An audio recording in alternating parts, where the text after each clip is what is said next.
Assalamualaikum warahmatullahi wabarakatuh. Om Swastiastu, Shalom, Namo Buddhaya, Salam Kebajikan. Dewan Juri yang terhormat, kami dari tim Universitas Diponegoro akan mempresentasikan hasil karya kami.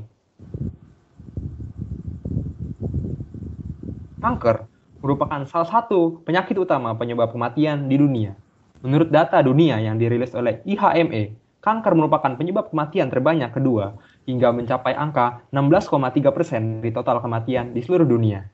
Selain kanker, penyakit yang juga memakan korban dalam skala yang besar, khususnya di Indonesia, adalah AIDS yang disebabkan oleh virus HIV. Menurut data Unpage, sampai akhir tahun 2017 sudah menyebabkan infeksi pada 33,2 juta penduduk dunia dan menyebabkan kematian total 22,1 juta penduduk. Serta yang baru-baru ini marak terjadi dan menyebabkan cukup banyak kematian di dunia, yaitu adalah disebabkan oleh coronavirus. Dengan total kasus di dunia mencapai angka 36 juta serta menyebabkan kematian dengan angka yang cukup tinggi, yaitu mencapai 1 juta menurut data Worldometer. Melihat hal tersebut, mungkin timbullah pertanyaan di pikiran kita, apakah ada solusi yang mudah namun efektif untuk mencegah atau bahkan mengatasi penyakit-penyakit tersebut? Jawabannya tentu ada. Salah satunya dengan memanfaatkan sumber daya yang sangat melimpah di Indonesia, negeri kita tercinta. Indonesia terkenal dengan julukan negara maritim yang lebih dari 3/4 wilayahnya terdiri dari perairan. Tentu, hal tersebut menyebabkan hasil kekayaan laut di Indonesia sangat melimpah dan sangat berpotensial untuk dimanfaatkan. Salah satu komoditas hasil laut melimpah yang terdapat di Indonesia yaitu adalah rumput laut. Indonesia tercatat sebagai produsen rumput laut terbesar di dunia dengan total produksi mencapai 10,6 juta ton pada tahun 2015, serta sebanyak 26,50% permintaan rumput laut di dunia disuplai dari Indonesia. Salah satu spesies rumput laut yang terdapat melimpah di wilayah perairan Indonesia adalah alga merah dengan jenis karagenan. Selanjutnya, marilah kita bedah lebih dalam mengenai karagenan itu sendiri. Karagenan diperoleh dari rumput laut merah atau Rhodophyceae sp dan dapat diklasifikasikan menjadi 3 jenis, yaitu Kappa, Iota, dan Lambda. Namun, Kappa karagenanlah yang memiliki ketersediaan paling banyak, sehingga lebih umum digunakan pada industri. Karagenan sendiri memiliki banyak manfaat, antara lain dapat diaplikasikan di industri pangan, kosmetik, tekstil, serta berpotensi sebagai bahan antivirus, anti-tumor, dan anti-HIV pada bidang biomedis. Karagenan dapat berpotensi digunakan sebagai bahan di bidang biomedis, karena karagenan ini memiliki sifat elektronegatif, yang disebabkan karena terdapatnya gugus sulfat, di mana gugus sulfat ini yang akan berperan sebagai antivirus dan antitumor. Pada umumnya, karagenan murni memiliki berat molekul lebih dari 100 kDa.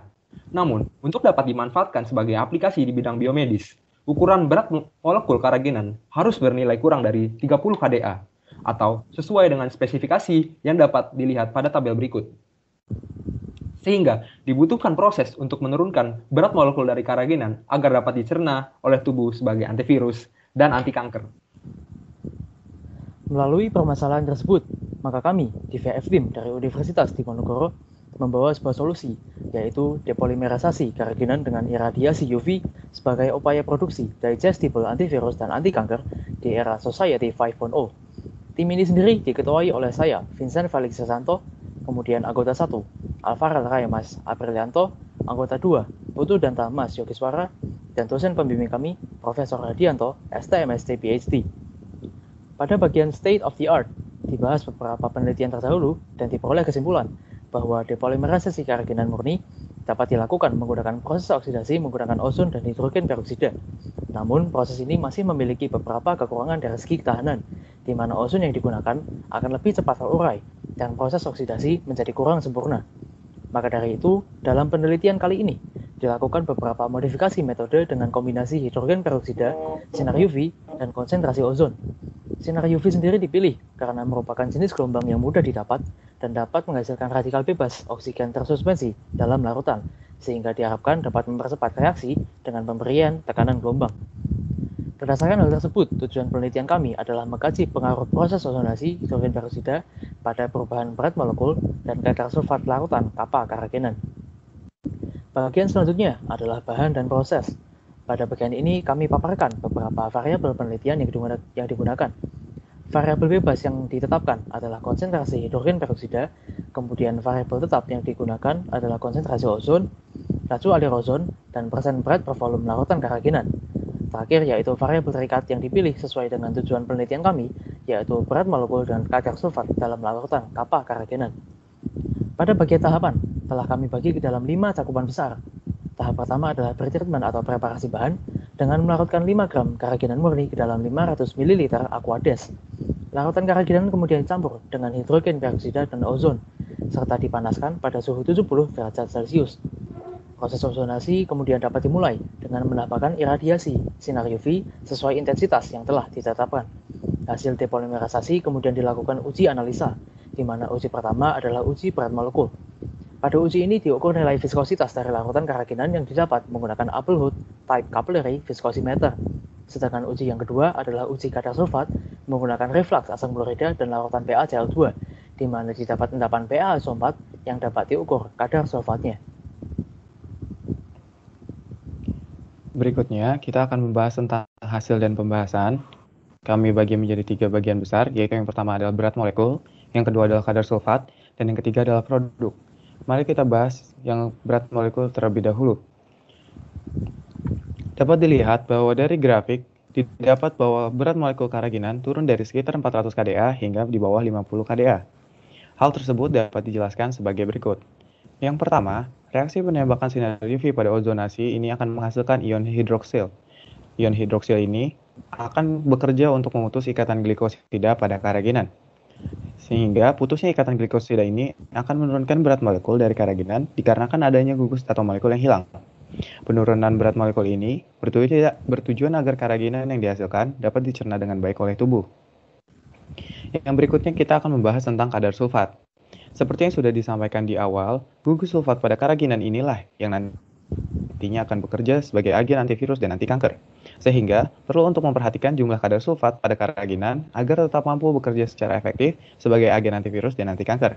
Dari hasil penelitian kami didapat bahwa penurunan konten sulfat sekitar 50% dari konsentrasi awal. Hal tersebut dapat dijelaskan sebagai berikut. Yang pertama, reaksi penembakan sinar UV terhadap ozon dan hidrogen peroksida menghasilkan ion hidroksil. Ion hidroksil ini tidak hanya mampu memutuskan ikatan glikosida, namun juga dapat memutuskan ikatan sulfat. Sehingga dengan putusnya ikatan sulfat akan menurunkan konten sulfat pada larutan keraginan. Yang ketiga adalah produk yang kami hasilkan. Ini adalah produk kami sebelum dilakukan depolimerisasi. Ini adalah proses depolimerisasi kami yang dilakukan di lab terpadu Universitas Diponegoro. Yang ketiga adalah produk hasil kami. Dan yang keempat adalah analisa ekonomi, di mana harga keraginan untuk digunakan pada bidang biomedis berkisar sekitar 40.000, sedangkan harga penjualan dari hasil proses kami dapat dijual dengan harga sekitar Rp34.000. Dapat disimpulkan, di mana semakin meningkatkan kadar hidrogen peroksida, maka dapat menurunkan berat molekul secara signifikan, dan juga dapat menurunkan kadar sulfat. Proses digunakan untuk depolimerisasi keraginan dapat menurunkan berat molekul sehingga dapat dikonsumsi dan dicerna dengan baik oleh tubuh.